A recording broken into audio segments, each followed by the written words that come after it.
didn't have Steph, I would have been like every other NBA coach and lasted a few years and then, gone somewhere else and coached somewhere else. So I'm incredibly lucky to have this partnership with Steph. Listen, success happens when preparation meets opportunity. SA, quick take. What do you think of Steve Kerr's comments? Very humbling comment coming from him. Steve Kerr is one of the top 5, top 6 coaches in NBA history. He is that great as a coach. He has proven it. But he ain't lie. He ain't lie. Steph Curry is the greatest shooter God has ever created. 883 more three-pointers made than any player in NBA history. A career 42.3% three-point shooter, minimum of 2,500 three-point attempts, okay? And the #1 free throw shooter, 91.1% all-time in NBA history. He is 37. He still moves without the ball, still in incredible shape. He is a model citizen. He is phenomenal. And oh, by the way, you ready for this prediction? I know we talked about LeBron James one day owning an NBA team. Oh, if Steph wants to, the owners would gladly, Board of Governors, invite him in before anybody else, including LeBron James. Steph Curry is that dude. And a 4-time champion and 2-time league MVP, by the way. He's that dude. You know who butters your bread? Hello? Like, it's just really that simple for me. I know it's a partnership, That's but right. Hey, and right. You got to have somebody go out and execute. That's right. For the record, prior to Kerr's comments on that podcast, the podcast was discussing Greg Popovich, who used to toast to Tim Duncan when he took folks out to dinner. So I think it's great for incredible coaches to have great relationships with great players. Absolutely. I want to see the Warriors back in action with Jimmy Butler with a full training camp. They were so good with him on that roster before Steph Curry that hamstring. And I know the Kuminga situation has dragged on all summer. It's gotten kind of ugly, but I expect him to be back on the team. And even if he isn't, Steph and Jimmy together have been great. And so I want to see how they come right out of the gates, because the last few years they haven't started fast, but this year they have the potential to build up a nice lead in that West. Who are the champions, my friend? That would be the Oklahoma City Thunder. The last time, you just talked about the Warriors, the last time there was a repeat NBA champion was back in 2018, the Golden State Warriors. It has not happened since. Do these Oklahoma City Thunders have it in them to repeat? Personally, I wouldn't want to be on Draymond Green's enemies list. Alperen Sengun might be. After this poster, I'll be. The Warriors host the Rockets on November 26th. Faces make their returns to their former homes, starting with LeBron James back in Cleveland. King James makes his lone visit on January 28th. He's the Cavs' all-time leader in points and helped Cleveland, of course, overcome a 3-1 deficit to win that 2016 championship. Next up is KD leading the Rockets into the Bay to take on the Dubs. Durant was a 2-time NBA Finals MVP with Golden State back in 2017 and 2018 before leaving in the 2019 offseason. Durant has won in 3 of the previous 5 trips back to the Bay since that move. And then Anthony Davis will take the court in LA against the Lakers for the first time since being traded last February. Davis, of course, spent 5.5 seasons with the Lakers and was a key member of that 2020 title team in the bubble. And on the other side of that Davis deal, of course, was Luka Doncic. And what was the most shocking move in recent history? Luka will head back to Dallas for the second time since Nico Harrison and company decided to move on from the 26-year-old. He had 45 points the last time he was in the city, where he spent the first 6.5 seasons of his career. In his first return, we saw a very emotional Luka, understandably so. Perk, how do you think round 2 is going to play out?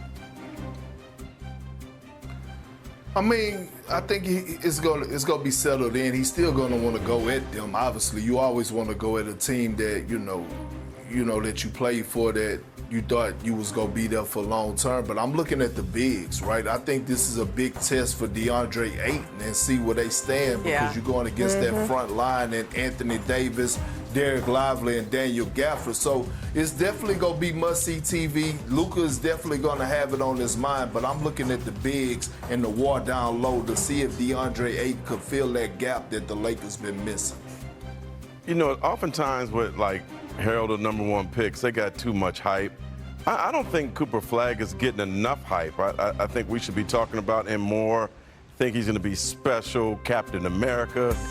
He's just going to be something that will make – you'll never forget about Luka, but they'll make them feel better. And I think he has a chance in this game to steal the headline and have the first major significant moment of his career.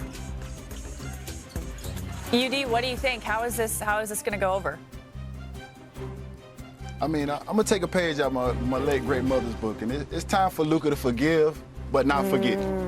You go out there, you put your team in the best position. You've already started the process of being your best version. You've lost the weight. The Lakers put that money in your pocket. You just make sure your team win the game and continue to put the Lakers in the best position to make the playoffs and go from there. At the end of the day, it's real hard for me because I still hold grudges from middle school. But I'm going to say don't take this one personal, Luka. Just move on, put the Lakers in position. You're the guy in L.A. for the next few years, man. This might have been the best thing that happened to you. Another thing from my grandmother, a blessing in disguise. Use this to be your best version and build on it. I think it will be, and I'll say this. We've seen the revenge body. We've seen all the stuff he's done this summer. I think it's time for him to turn the page. He really leaned into being a Laker this summer. He committed to them. So his story is always going to be about that trade and how he responds to it. And so this game at some point will just be another game. I don't know if we're quite there yet, but it's heading in that direction. All right, and in case you missed it, Nico Harrison visited Pittsburgh Steelers training camp this week for the second year in a row.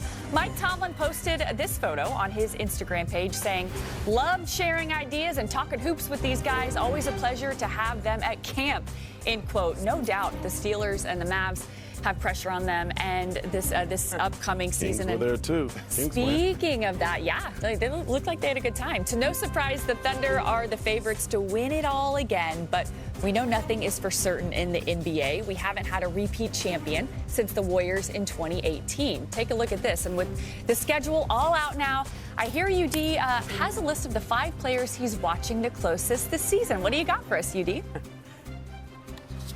Well, listen, I know we like to rank everything and everybody likes to have your opinions, but this is in no particular order for me.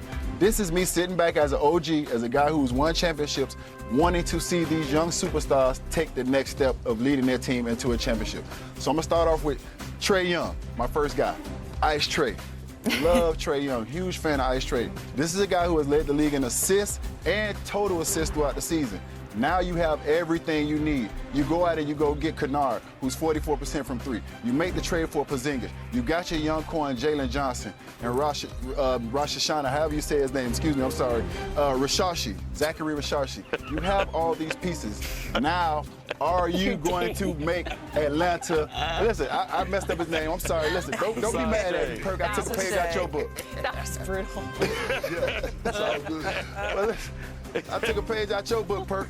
But listen, at the end of the day, now, Trae, you've made the first step by staying and being with these guys over the summer and not going to that Jordan camp and starting that leadership. Now can you put these guys in position to make Atlanta relevant again in the basketball world? So that's what I'm asking for Trae Young. My next guy, Paolo Banchero. You've been an all-star.